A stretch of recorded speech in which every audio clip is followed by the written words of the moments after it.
अस्सलाम वालेकुम friends, welcome back to top smarties drama serial Rahmat, जिसमें हमने देखा कि परिशे अब आयान के साथ साइट विजिट करने आए। यहाँ पर एक मीटिंग थी, लेकिन ये जगह शहर से इतनी दूर थी कि यहाँ पर सिग्नल प्रॉपर नहीं आ रहे। ना तो परिशे का ड्राइवर उसे लेने आया, ना ही उसकी कोई कैब हो पा रही थी और ना ही वो बारी को इन्फॉर्म कर पाई। हेड ऑफिस से निकलते वक्त इसे बारी को बता देना चाहिए था कि वो साइट विजिट करने जा रही है, वहाँ पर कोई मीटिंग भी है। तो यहाँ पर बारी को बताया नहीं। अब यहाँ पर सिग्नल थे नहीं, तो अब परिशे के पास और कोई रास्ता नहीं बचा सिवाय इसके कि वो अयान की हेल्प लेती। अयान इसे ड्रॉप कर रहा है, लेकिन ऐसे में वो बाहर निकल कर तो थोड़ी सी अकल कर सकती थी, बारी को मैसेज कर सकती थी। एटलीस्ट जब थोड़े से भी सिग्नल आते तो मैसेज डिलीवर हो जाता, ताकि बारी सुकून में आ जाता। लेकिन परिशे इतनी अक्लमंद हो ही ना चाहे। अब अयान ने भी तो स्मार्ट गेम खेली, अनाया को सब कुछ बताता है और अनाया जानबूझकर अब भाभी के साथ बारी के घर पहुंच गई, जहां पर बारी परेशान था की वजह से कि वो अभी तक घर भी नहीं आई और उसकी कॉल भी नहीं मिल रही। भला बारी ऑफिस ही चला जाता, यहाँ पर इतनी देर परेशान होने से बेहतर था ऑफिस जाता, वहां पर कुछ इन्फॉर्मेशन मिल ही जाती है। यहाँ पर जो अनाया आई है सारी इन्फॉर्मेशन लेकर ही आई है।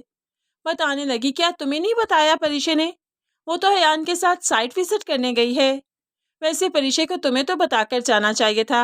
मुझे तो परिशे और अयान का इस तरह से अकेले जाना बिल्कुल भी सेफ नहीं लगा है। तुम अगर इजाज़त दे सकते हो तो मैं कौन होती हूँ, मेरी तो बस अभी तक मंगनी हुई है। अब बारी को अनाया ने परेशान कर दिया। बारी काफ़ी परेशान हो गया, क्योंकि अभी तक परिशे घर नहीं लौटी।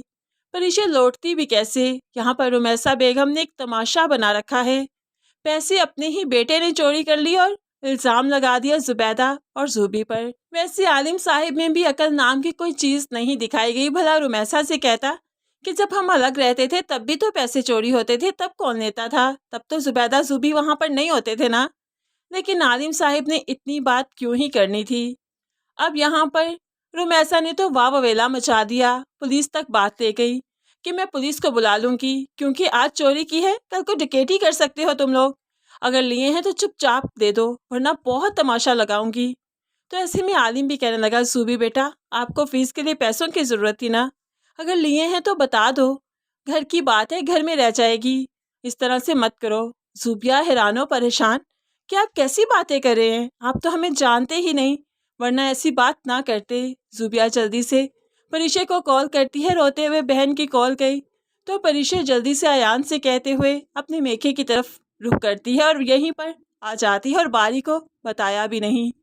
यहाँ पर आई तो तमाशा देखकर कहने लगी, आज अगर दादी जिंदा होती ना तो बहुत दुख में होती कि उनका बेटा अपनी ही बेटी पर चोरी का इल्जाम लगते हुए सुन रहा है और उसे फोर्स कर रहा है कि तुम बता दो, तुमने तो पैसे नहीं दिए।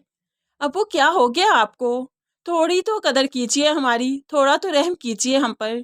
लेकिन आलिम साहिब अकेले में भी सोच रहे हैं कि जुबिया को पैसों की जरूरत थी, उसने चोरी कर लिए होंगे। एक बार भी उनके जहन में ये बात नहीं गई कि जब वो अकेले रहते थे तब भी तो पैसे गायब होते थे। लेकिन है, आलिम साहिब वही सोचते हैं जो रुमैसा उन्हें दिखाती है। यहाँ पर परिशे अपनी माँ और बहन की वजह से काफ़ी परेशान है। अब वो उन्हें बताएगी कि वो उनके लिए अलग घर का इंतज़ाम कर रही है और ये लोग वहाँ पर जल्द ही शिफ्ट हो जाएंगे। वैसे अलग घर का इंतज़ाम भी कर लिया, ऑफिस से बाहरी भरकम लोन भी ले लिया और इस चीज़ के बारे में परिशे ने बारी से जिक्र तक नहीं किया। हालांकि दोनों की बहुत अच्छी अंडरस्टैंडिंग है। बारी से जिक्र करना चाहिए था, उसे बताना चाहिए था, तो बारी परिशे की खुद से हेल्प करता। और नो डाउट कि बारी की बीवी है परिशे, परिशे का पूरा हक है अब बारी पर। ऐसे में अगर बारी परिशे की हेल्प कर भी देता तो परिशे का कौन सा नुकसान हो जाता, कौन सी अना खत्म हो जाती।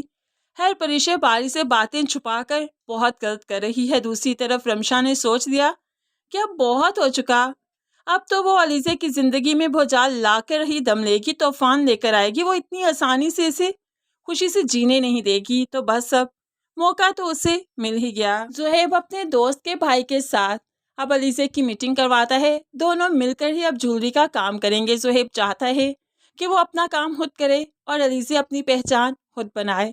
तभी तो दो अलग अलग ब्रांड्स लेकर चल रहे हैं और इसी चीज़ का फ़ायदा उठाएगी आगे चलकर रमशा।